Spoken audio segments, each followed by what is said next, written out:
people. Welcome to the first episode of the I'm Enough Mastering Self-Love podcast. It's your girl, Charity B. I hope you all are having a spectacular day. I know I am. I'm pretty happy today because I am finally releasing this content for y'all. I know some of you have been waiting for me to release the first episode, and I'm finally giving y'all what y'all want. So let's go ahead and get right into it. Today we're going to talk about what is self-love and what it looks like. The first thing that I would like to discuss is defining exactly what self-love is. If you Google what self-love is, this is the definition you're going to see. A state of appreciation for oneself that grows from actions that support our physical, psychological, and spiritual growth.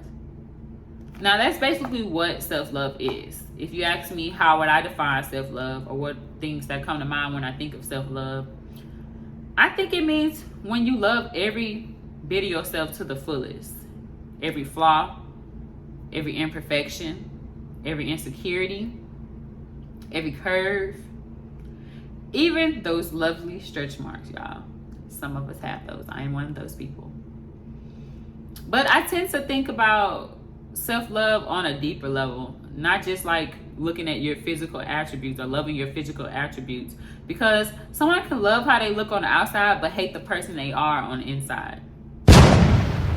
When I think of self-love, I think of when you know yourself to the fullest, when you know when to put yourself first, when you don't take unnecessary BS from anyone or anything. If anything negatively disrupts your energy or your personal peace, you know when to let it go immediately. No matter how much you have put your time into something, when it doesn't make you happy or you realize it's not good for you, you let it go. That's what I think self-love is. Self-love is definitely essential to your everyday life as well as your love life. Because if you really think about it, how do you expect somebody to love you if you can't even love yourself? You can't. You set those standards of what you expect from somebody on how they should treat you. But if you don't have those standards, you are allowing yourself to accept anything. And that's unacceptable. That's not what we're aiming for. So if you're listening so far and you're like, well, I want to start loving myself on that type of level, on a deeper level, not just the basis or the surface level of what I see on the outside or what everybody else sees on the outside. I want to love myself in and out. Then keep on listening. And if you are in the process and you're like, okay, well, I want to start, but how? How do I start this journey? Well, you're in the right place, because today I'm going to give you a couple steps that I think are essential when you're trying to begin your self-love journey. And this is just going to be the starter up steps. Okay. So the first step that we're going to discuss when you're trying to begin your self-love journey is doing a self-evaluation. Now, you may think, well, why do I need to self-evaluate? Well, how do you know what you need to work on if you can't identify what the problem is? So what you're going to do in this process or in this step is going to evaluate what the issue is. So some things that you're going to look for are like identifying your strength and your weaknesses. Now, sometimes your strengths can become your weaknesses. Okay. In this process, you need to identify when does your strength become a weakness so that you can stop before you start draining yourself too much. For example, I could be someone who, care too much about people. There's nothing wrong with caring about people. But when does it come to a point where I feel like caring about people too much, I care too little about myself? It becomes draining, or people continue to use you and suck you dry. And when it comes to you trying to take care of yourself, you don't have enough energy to do so. So that's the process where you need to sit down. Okay, so I liked caring about people. There's nothing wrong with that. That's part of my personality. Like, I like caring about people. But you need to figure out if I feel like somebody is using me to the point, when do I stop it? When do I stop it so I can have enough time for myself? That's something you have to look at. You also need to identify your fears. Okay? Sometimes our fears can make us fall victim to being vulnerable to those people who we call vultures that use you, tell you dry, walk over you like a doormat. They get every little thing out of you but can't give you nothing in return. Some of us know those type of people. But for example, some people are scared of being alone. So those type of people that you see are who are constantly in relationships back to back, or they always with somebody, they never just alone, which can be unhealthy. Say for instance, you in a relationship and you didn't never get yourself no time after you broke up with that person, you hopped into another relationship. That does not allow you to have enough time to process your emotions, process everything that happened, all your feelings that happened with that last relationship. You just went and hopped into something else.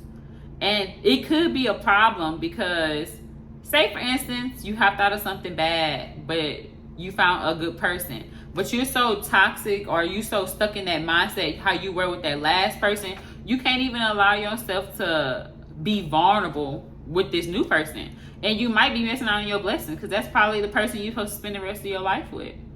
You end up messing up what God has, in place for you. So it is important to sit back and think about things and be like, okay, I need to process my emotions. I need to process how that made me feel. I need to focus on getting on myself together. I need to, recharge up so that I can be useful. Now, in this step, it is not going to be quick to identify what the issue is. Sometimes it takes people a little, some time to figure out what's really wrong. But as long as you're trying to figure out what the issue is so you can fix it, that's fine. It's a process. It's not, like I said, it's a process. It's not going to happen overnight. It's not going to happen overnight. You also need to sit down, because this is something I always ask somebody, when we're talking about things like this. Who are you? Not what's my name, where you from, who you with. Nah, I'm just playing. But no, it's not about that. It's on a deeper level. Who are you? What is your purpose for being here?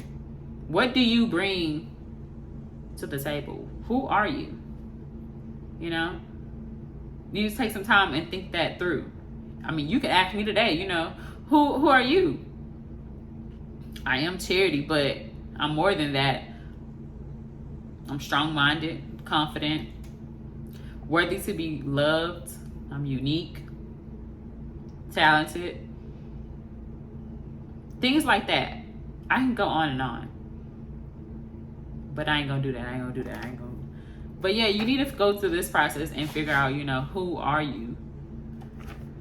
The second step, once you do that, the second step is forgiveness. Yeah, y'all. Forgiveness. You need to forgive yourself, for one. Are you able to sit down and be like, I forgive myself in the moments where you feel less than or you feel unworthy? And I don't care how confident you are as a person. We've all been there. We all had a rock bottom moment. It's just life. But are you able to pick yourself back up from that rock bottom moment and forgive yourself or move on from whatever has caused you to hit rock bottom? You need to forgive yourself for all the hurt you caused, all the hurt you allow other people to cause on you. Everything you did, you need to forgive it. You also need to forgive the people who hurt you, even when you weren't in the wrong. You need to forgive them for all the hurt, all the pain, all the suffering, everything. Even when you was the person that was doing the good and they just treated you bad, you have to forgive them in order to move on in your process. This the only way you can start over with a clean slate is forgiving. Now, I'm not saying forget, and then go back to them, because that's not what we're doing. We can care less, okay? We're trying to move forward in our own self journey. Forget about them and what they got on. And I always tell my friends this, sometimes you can forgive, people forget, and then you be looking at them, they all happy after they did you bad, yada, yada, yada. That's totally fine, because I tell my best friend this all the time. Even though somebody is happy and they look happy with whoever they with, even though they did you downward and dirty, that doesn't mean they're actually happy in their relationship. We only see what's on the surface level, okay? We don't see what happens that goes on in their relationship or whatever they're doing every day. They could be miserable as hell, but we would never know that. But you ain't got to worry about that. Let them be. It don't matter how they look. We worried about how we look. We want them to look at us and be like, oh, she happy without me. Yes, but that's not why we're doing this. We're not doing this for other people to see it. We're doing it for us. We're doing it because we need to do this for us, you know? But once you have, you know, forgive yourself and forgive those people who hurt you, you can then proceed to the next step, which would be you can accept yourself for you. You know, this is the process where you stop comparing yourself to others or however society's standards think you should be or think you should act. We are all different. We are all unique. We're not meant to be like the next person. We're not meant to dress or look, smell. We're not meant to look like everybody else. Like, what's the purpose if we all look alike? Why are we here if we all look alike or act alike? There's no uniqueness. There's no diversity. It would be a boring ass world. So in this process, you do need to start accepting yourself for you. Everything about you is beautiful. Accept that. No matter what nobody else says about you. No matter what nobody else think about you. Like me, like I'ma always love Charity. Nobody has to love me or like the way I look, or they may think my head is big and my nose is wild. But guess what? I love my nose. I love my big head, and because God gave it to me, I think I'm unique and beautiful. And what about it? And nobody can tell me different. And that's how you have to be. Charity gonna always love Charity, no matter what nobody else thinks. I'm not gonna need your love. I don't need your validation. That's where you're trying to get. Once you have done that, you can finally move on to the next step, which is going to be finding healthy ways to demonstrate self-love and self-care. First, you need to put yourself first. That's what you're going to be doing. You can finally start demonstrating everything that you have learned in these first 3 steps. You can start moving forward and actually putting in the work to start your self-love process. So you need to start setting healthy boundaries. And when you do successfully set these healthy boundaries, you can also reward yourself for doing those things. You know, I told this person no, even though it took everything out of me to tell them no. Okay, I'm gonna reward myself. I'm gonna go get my hair done or something. I don't know. Just reward yourself. It just keeps you, once you keep rewarding yourself, it makes it easier to put these things in repetition. Like, you keep doing it repetitively and make it a lifestyle. So you can also, like I just said, tell people no in this process. People will drain you till you dry and don't care. There are, like I said, those are human vultures out there. If you have that type of person in your life where they just seem so toxic, they're always draining you but don't have nothing to give back to you, then start telling them no and see how they react. This will show you who's really on your team and who really for you and who not. People who not, just let them go. Let them go. Also, in this step, I would also recommend mental breaks. Baby, I love me some mental breaks, y'all. I don't know about y'all, but if I've had like a really eventful weekend, or just the last couple days have been quite, I did a lot. When I come back, I don't know, I feel socially drained. I don't know if it's because we have been in this pandemic or the recession. It's probably all of it, because drain my pockets, drain everything. But anyways, like, I be needing like a social distance thing. I don't know. I just need to rejuvenate. I just got to be by myself for a while. I disconnect. I literally disconnect from social media. I disconnect. I stop talking to people for a while. And, my friends and family, they understand. I probably got to do a little extra with my best friend because she's crazy. Yeah. So I just be like, girl, I'm gonna have to talk to you later, child. I need a couple days to myself because your girl is like, battery low, need to be charged. I need to be charged up because no. But But yeah, mental breaks are definitely important. You need that. I promise you, when you take those couple of days, it's like you declutter the files that's going on in your head, you know? Like, it's like erase, delete, bye, you know, exit. So when I do that, I feel relieved. I definitely feel recharged. Like, I feel renewed. I feel brand new. So when I come back, I can be able to do what I'm supposed to do or help the people I'm supposed to. If I don't get my social breaks, charity's just not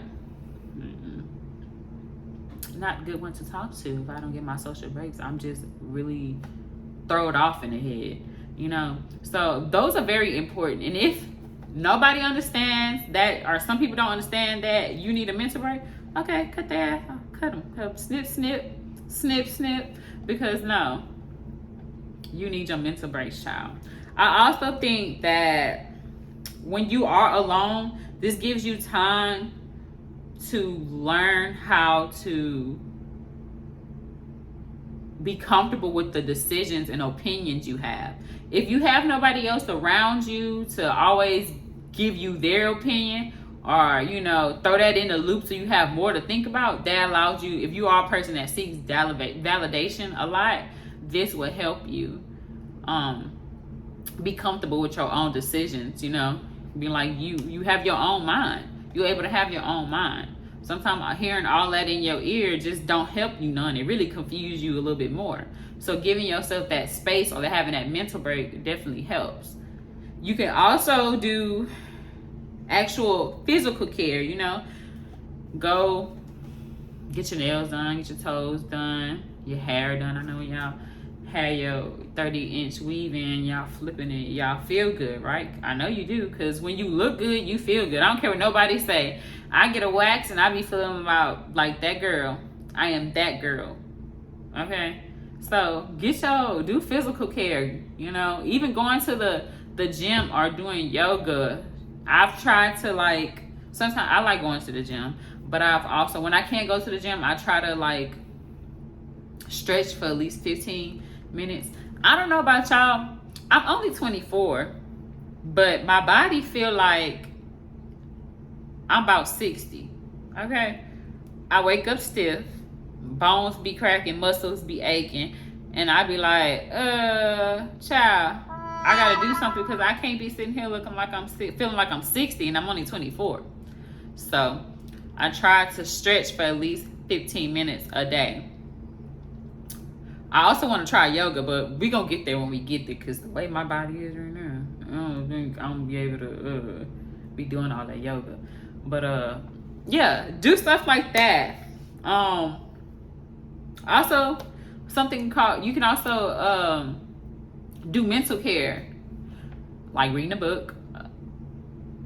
I don't know what your religion is. I guess this can also be like a spiritual self-care thing, you know, read the Bible, get more closer to God and stuff. What else can you do? It's a lot of other things, but find something that you like to do.